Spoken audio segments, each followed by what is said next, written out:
Hello and welcome to our webinar today, Explore ICS Paris, a gateway to an international education and Parisian living.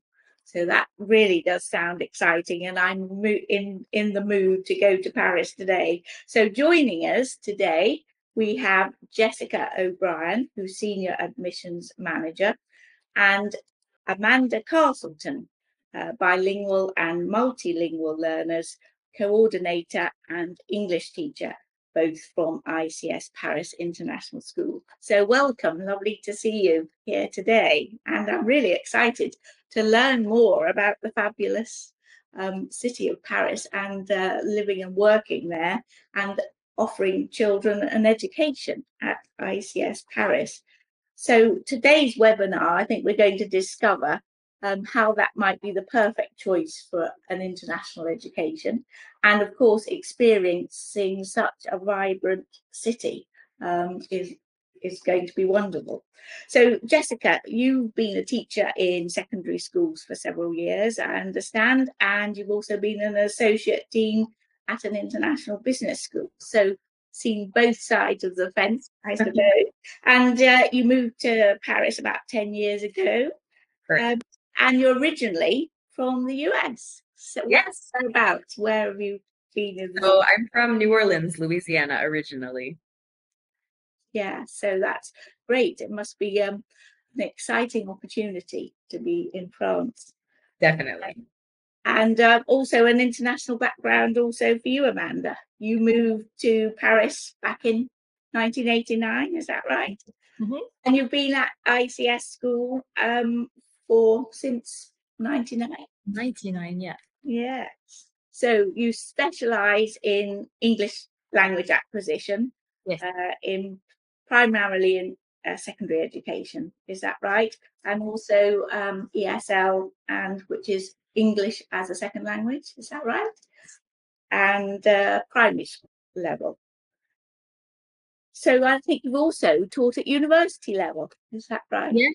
Yes, in Paris, and I also taught some specialist classes of English for fashion designers, would-be fashion designers. That was very exciting. Brilliant, good. So let's start with you, Jessica, as the admissions manager. Shall we have a quick overview of what the school does, the curriculum, age levels, etc.? And shall we switch on the slide for that? Perfect. So our school is very unique in that we not only offer the International Baccalaureate curriculum, but we're actually a continuum school, which means that we offer all 3 levels of the International Baccalaureate curriculum. So that's the primary years program, the PYP, the middle years program, the MYP, and the diploma program, the DP. And that means that we cater to students from nursery to grade 12, which would be ages 3 to 18. We're also very unique in that we have 85 different nationalities actually represented in our international community. So we're a very diverse school between our students and our staff, which makes for a very exciting place to learn and to teach and to work. We've been around for over 30 years, and we're part of a larger group called Globeducate. And I think we'll be speaking a little bit more about Globeducate, but it gives our students a lot of really exciting opportunities around the world, actually, for different events and things like that. And we have just over 400 students actually in our campus, and we're lucky to actually have all 3 of our programs under one roof in our campus in the 15th arrondissement of Paris. And we're in fact the only school that has all 3 programs in one campus in Paris. So that's quite nice for our families.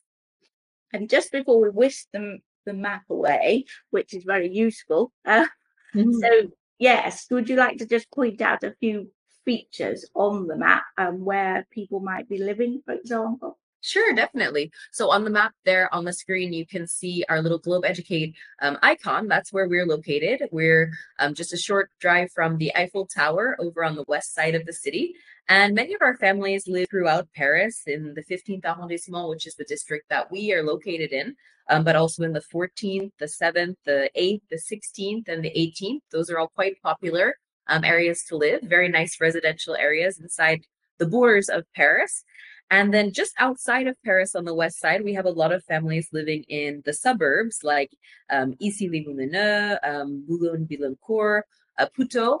Neuilly-sur-Seine and Courbevoie are also very popular neighborhoods for our families to live in, very nice residential areas. And of course, when you're a little bit outside of the city, you get a little bit more square meters, we can say, a little bit more space, maybe gardens to enjoy things like that. So great.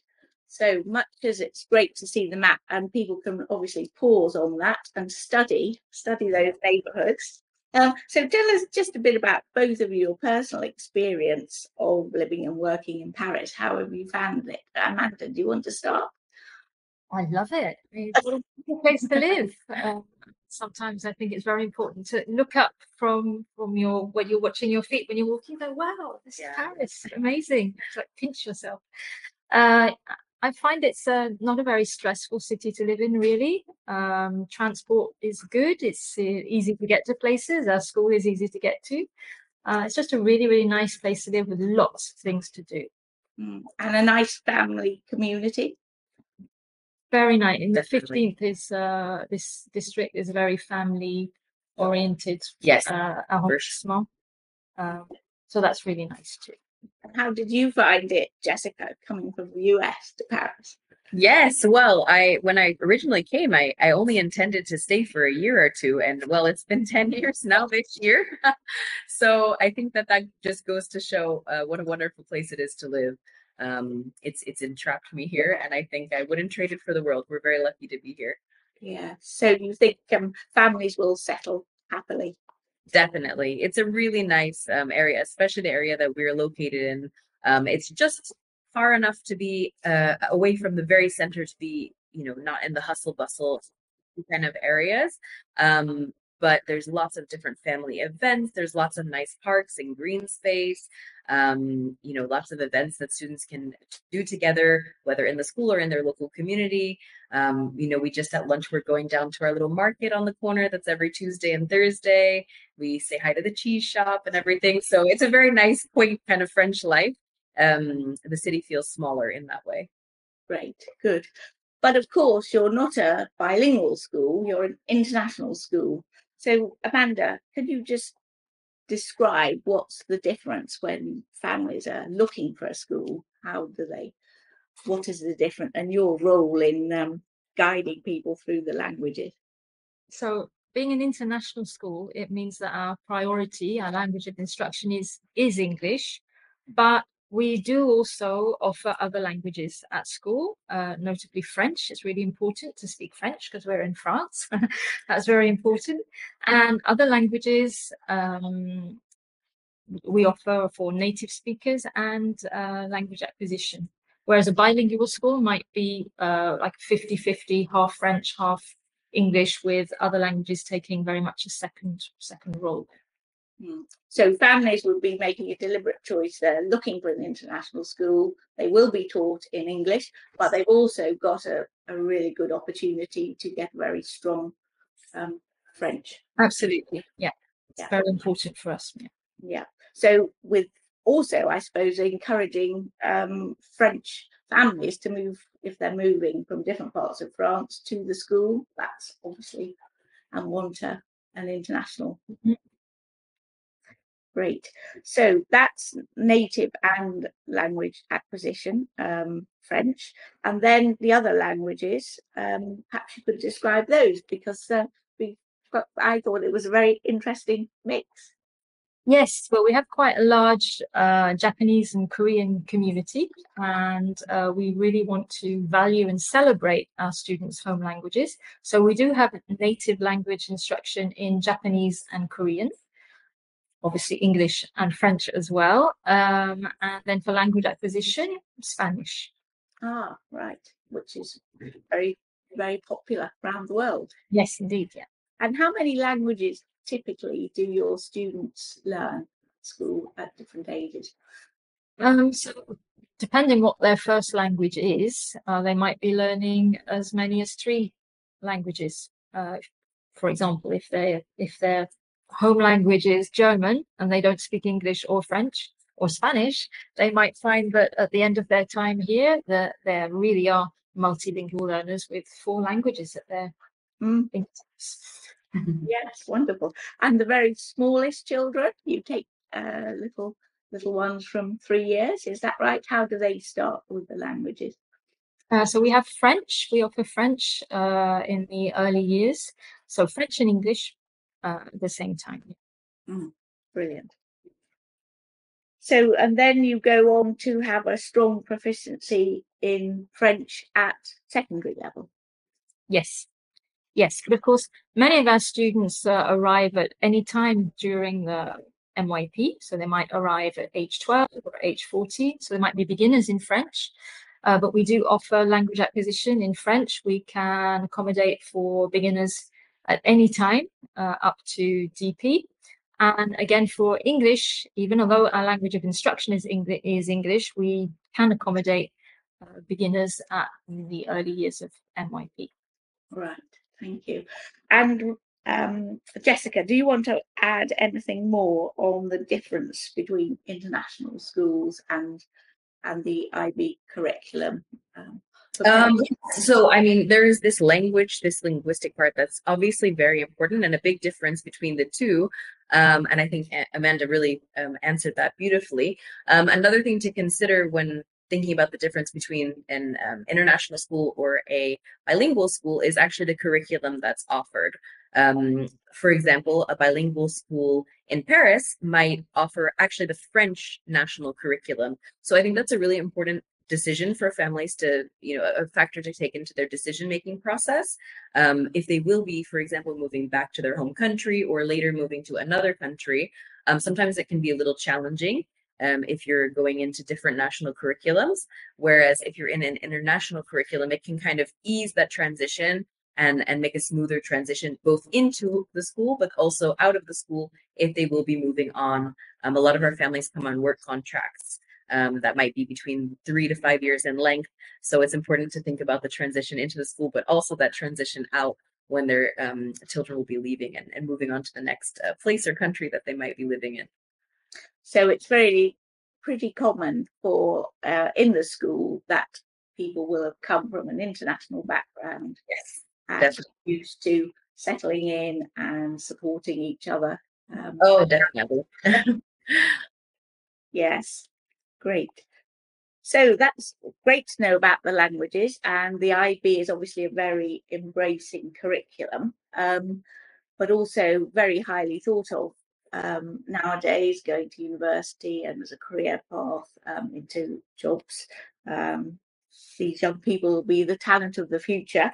And of course, parents too are very aspirational for their children and realise, particularly in dual career couples, parents of children moving to an area, how important STEAM subjects are. Perhaps you can explain a bit about that and how the school has prepares young people for science, technology, engineering, maths, and the arts, and how that produces these global, rounded young people fit for the future.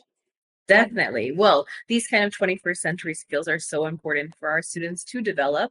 And we actually start that out from the very youngest ages, from age 3 all the way up through the school into the DP program. It's a very key element within the International Baccalaureate curriculum, but also as being part of Globeducate, it's something that we really prize and value and try to instill in our students. We often say that the careers that our students have, many of them actually haven't even been invented yet. So these are really transferable skills that are going to set them up for success in their future careers. And we do give our students a lot of different equipment and technology that they can use to advance those skills. So we do have a design and technology lab. We call it our Fab Lab, where they're building things and they have 3D printers and laser cutters there. And we also have a Lego center where our youngest students are learning things like coding, using Legos as part of our Lego program. And then we also have an innovation center, which is more focused on robotics and AI. So we're doing a lot of exciting projects there as well. And I think you even have a robot. We do. We do. We have Da Vinci. They're in our innovation center, and our students have been participating in our High AI project. So they actually built this robot. They 3D printed his face, so he really does look like Da Vinci. And this is a Globeducate wide event, so actually all the different schools had their students choose someone to represent their school. I know one of the other schools chose Coco Chanel, which I thought was very cute, being in Paris. And yes, so they're actually, the younger students made the design, and then the older students are actually currently programming the robot to be able to answer questions about Da Vinci and his life. And he can actually speak to you and hear your question and then respond. So it's quite fascinating seeing that all come to life, really. Well, maybe I'll get the chance to interview Da Vinci next. Ah, that'll be the next one, yes.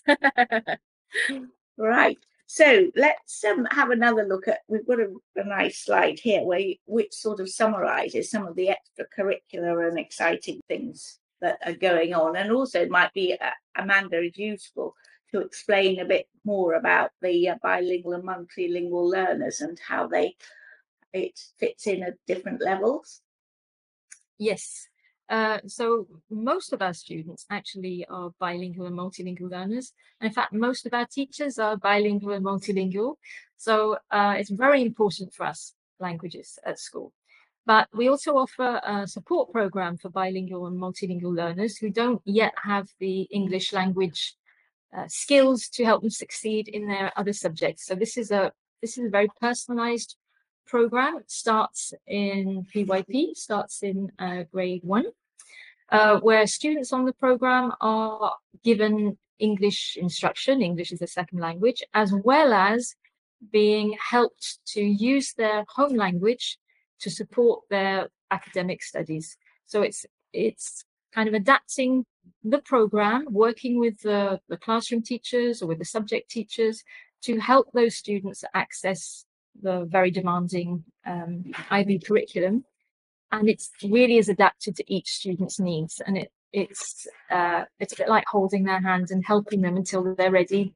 It's a bit if they're on a bicycle, until they're ready, and then you let them go, and they're ready to cope on their own. So it's a really nice philosophy, actually, where being bilingual is not something which is holding you back. It's something which is helping you move forward. So a very personalized approach. Yeah, absolutely. Absolutely, yes. And what about other curriculum things? Would you like to talk about that, Jessica? What else is on offer? Extracurricular. Sure.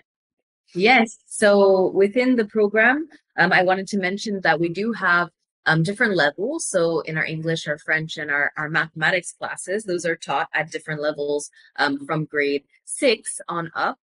So that students can really have a very personalized education. For students who might have any particular special educational needs, we do also have an SEN program for those, whether that might be a learning a difference such as a dyslexia or dysgraphia, something like that. We do also have support for those students as well. So it's very personalized and very tailored to each student and the needs that they have.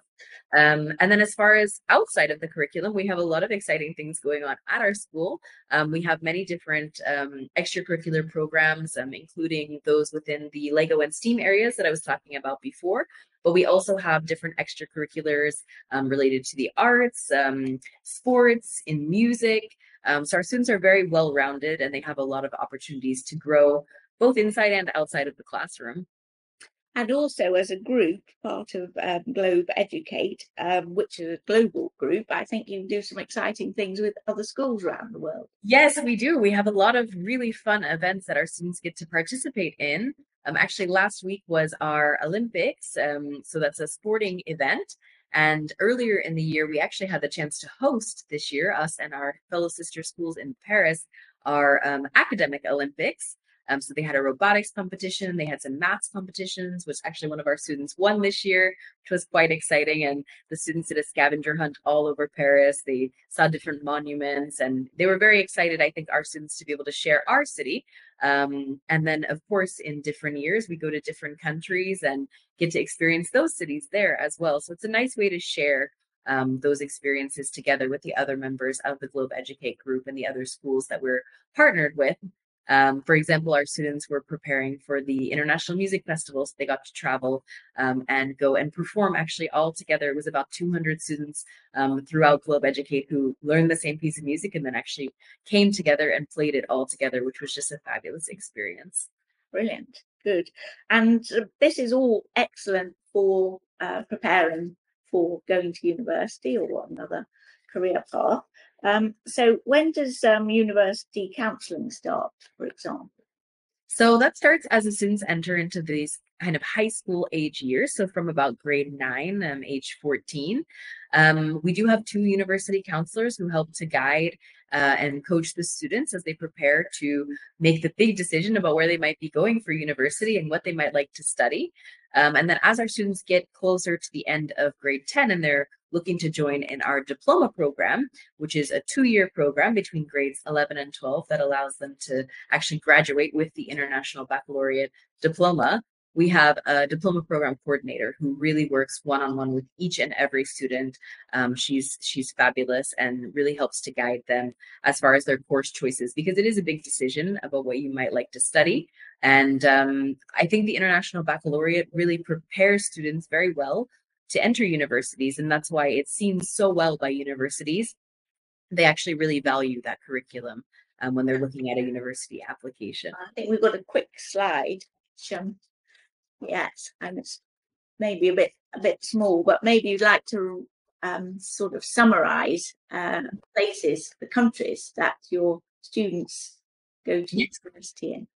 Certainly. So our students go around the world really for university. I would say that it's divided roughly into thirds. So about 1/3 of our students remain in Europe. So many of our students stay and study in France. Other very popular destinations are the United Kingdom. The Netherlands is becoming more and more popular for our students in recent years. Italy and Spain as well. You can see many of the different countries represented there on the map. So really quite throughout Europe. Another third of our students go to North America. So you can see quite a long list of universities in Canada and the United States where our students have studied over the past 20 years that we've been doing this program. And they've had some really amazing opportunities to go and study in those universities in North America. And then lastly, the other third really goes pretty much anywhere else you can imagine in the world. We do have a lot of our students who come from Asia who actually go back and study there. Of course, in China and Japan and even Korea, many of the countries that our students are from, they might choose to go back and study, especially if they have family still there. And then lastly, Australia is another quite popular choice as an English-speaking country to go and study in university in. Brilliant, thank you. Stop tour around the world, marvelous. Okay. And of course, IB results, diploma results come out in July, don't they? So yes, but ahead of some of the other exams. Great. Well, that was really wonderful to hear about the success of your young people. So finally, just to end, let's just have a little word of advice for last minute relocations. We know in life things are not always as well planned as they should be. So if someone suddenly was told, oh, we're off to Paris, what would your recommendation be? And in particular if they hadn't been able to plan it well ahead in advance? Well, I would say, first of all, don't panic. We actually deal with families every day who have cases like that. So it's very common.